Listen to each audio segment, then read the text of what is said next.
Hey YouTube, hope everyone's doing well. We've just come off of the back of HCS Raleigh, the first Halo Infinite event, and what an event it was. We peaked at something like 267,000 viewers in the finals of EU United versus Cloud9. We obviously had three teams representing the ANZ region over there, that being the Chiefs, Divine Mind, and Mind Freak. So this video is going to be focusing on the Chiefs. I want to quickly and concisely give you guys an insight into all of the pool play games they played, all of the championship bracket games that they played, and where they placed overall. I guess giving you some kind of insight into how the individual games went on a whole as well.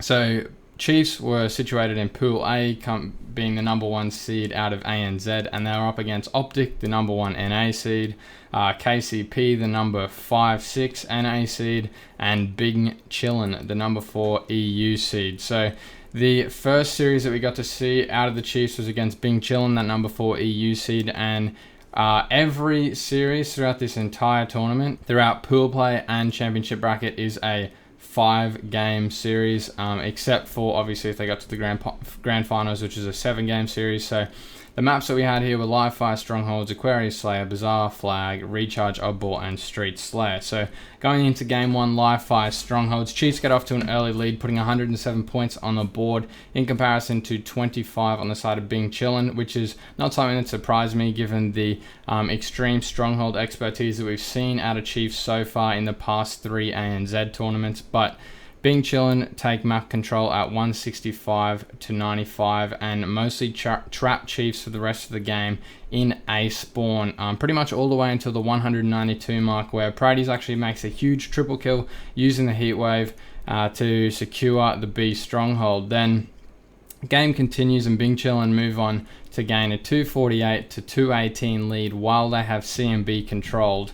And just when they thought they'd done enough, Pips and Magi make a good 2-man push and slide onto B just long enough for Barcode and Praties to rotate from A to C behind them. And from this point, it's just a big rotation fest, which the Chiefs just narrowly continue to be in control of for the rest of the game and squeeze out a nail-biting 250 to 248 win in that first game of the tournament. And Praties was definitely the MVP here with that triple kill to break them out of the control in the first place, but also had a really clutch double kill to stop Bing Chillin from camping A whilst Chiefs were rotating in that late rotation fest of the game and secure themselves that win. And just a side note here, Chiefs were actually outslayed by 5 kills in this game, so proved to be the more effective OBJ team. That's something to think about moving forward. So going into game 2, Chiefs are up 1-0. We're moving into Aquarius Slayer.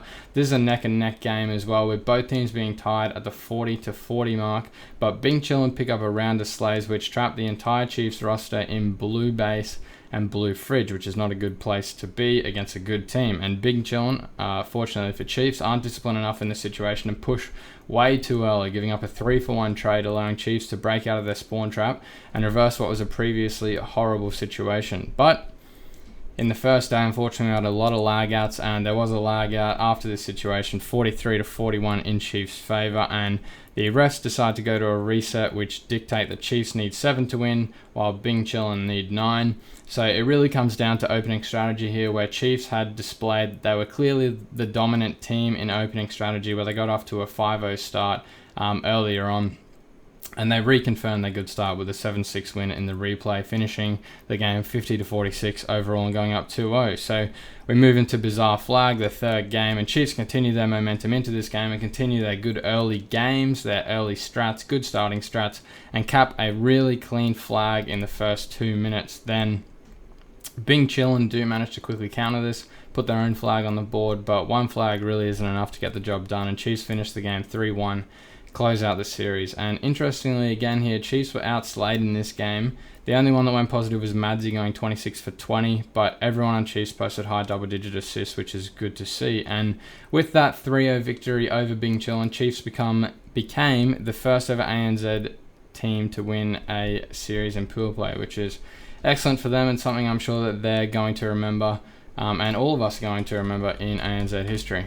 So being 1-0 up in their pools was definitely a good way for them to start, and then unfortunately they had to come up against the powerhouse that is Optic Gaming. The maps that we had here were Aquarius Flag, Recharge Slayer, Live Fire Oddball, Street Strongholds, and Bazaar Slayer. So game 1, Aquarius Flag. Optic Gaming cap a flag within the first minute of the game.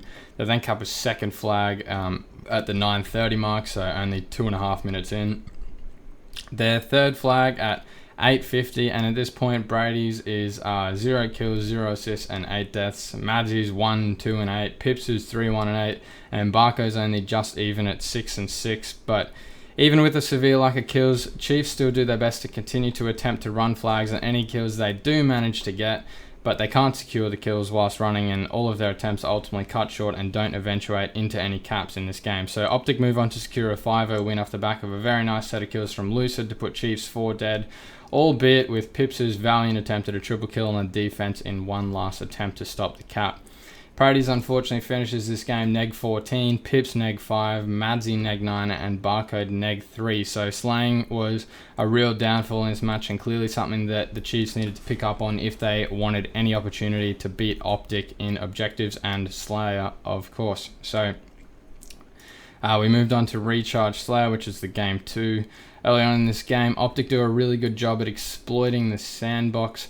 Something in the realm of 7 of their first 14 kills utilize one of or two of either the shock rifle, the needler, the repulsor, or the sword, whereas all of Chiefs' kills were from BRs and grenades. So Chiefs still do a good job keeping it close at mid-game, going 24-21 in Optic's favour, but it appears like one of the key differences between the two teams is Optic really prioritising living once they get a kill with a sandbox weapon, whereas Chiefs seem to be happy to trade out and hand those sandbox weapons back to Optic. So Lucid must have had between 6 to 8 untraded kills with the shock rifle alone in this game, which padded his 16 kills for 7 deaths scoreline and really made it difficult for Chiefs to get any kind of 4-man teamwork going on the map. So the final score ended 50-33 in Optic's favour, with Chiefs narrowly avoiding the steak dinner. We went on to Live Fire Oddball Game 3. Round 1, the first round, quite honestly, was a bit of a whitewash, with a quick 100-4 in Optic's favour. It seemed like Chiefs were committing too heavily to pushing the ball carrier without knowledge of where the other members of Optic were, which caused them to get baited into that ball carrier, take free damage, and then against a team like Optic Gaming that's as skillful and coordinated as they were, ultimately resulted in their inevitable death and the accrual of points for Optic, which is the reason they got that 100-4 quick round win. So moving into round 2, it was not as one-sided, but there was still a similar result, and the round finished 100-48 in Optic's favour. So Optic got the quick 3-0 win over Chiefs in that second pool play game, making Chiefs 1-1 in their pool. After that, they move on to versus KCP, the about number 5 seed in the NA region.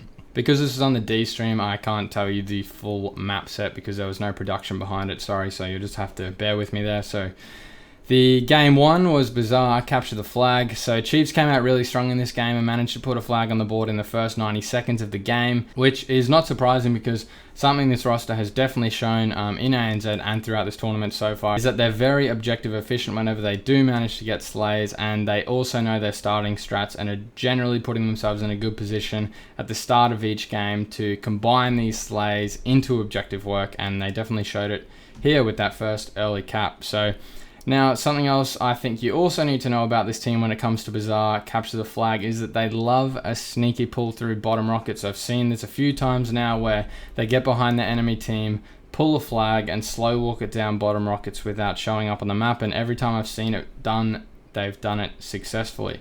Against KCP, this is no different, and they managed to execute this play again perfectly and go up 2-0 within the first 3 minutes, which is obviously very promising coming up against such a strong North American team.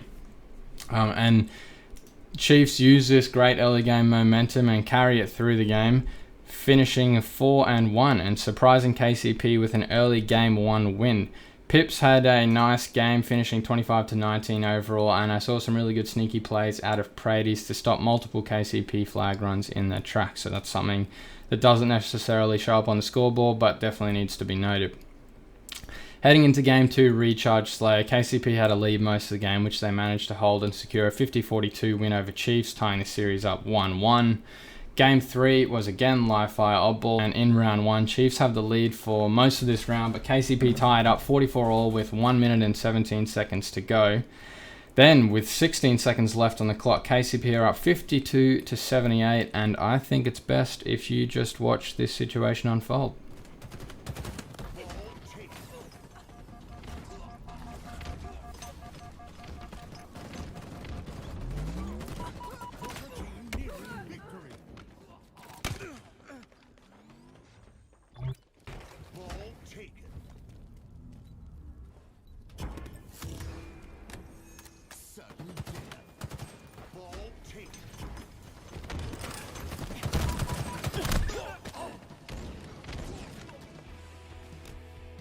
So as you can tell, bit of a devastating round loss. I think the Chiefs played that really well, and I think that their comms in that situation, if you see the way they were bunched around that ball, is just stay on this ball, keep them off it for as long as we can. There's 5 seconds left, and just delay your life as long as you can. So that kind of was devastating to see that you could pick the ball up at 0 seconds. I don't understand how that works. It seems a bit weird to me. And then the overtime after that was also a bit weird, and I'm sure they were just as flustered and pissed off. I was grabbing my hair at the end of that round, so that sucked for them. And they went into round 2, and after the devastating round loss, there was another lag out, but it resulted in a full reset, which KCP closed out 100-59.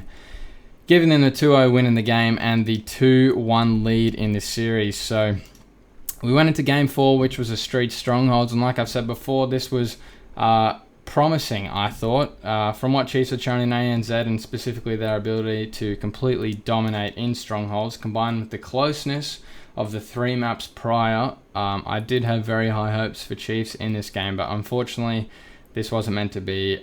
Chiefs put an early 43 points on the board and then get flipped on their heads in what appears to be an unbreakable triple cap for pretty much the rest of the game, and lose it 250-43. So they lose the series 3-1 overall to KCP, finishing them 2-1 in pools and ultimately securing themselves 3rd in their pool, resulting in a 9th place seed for the championship bracket.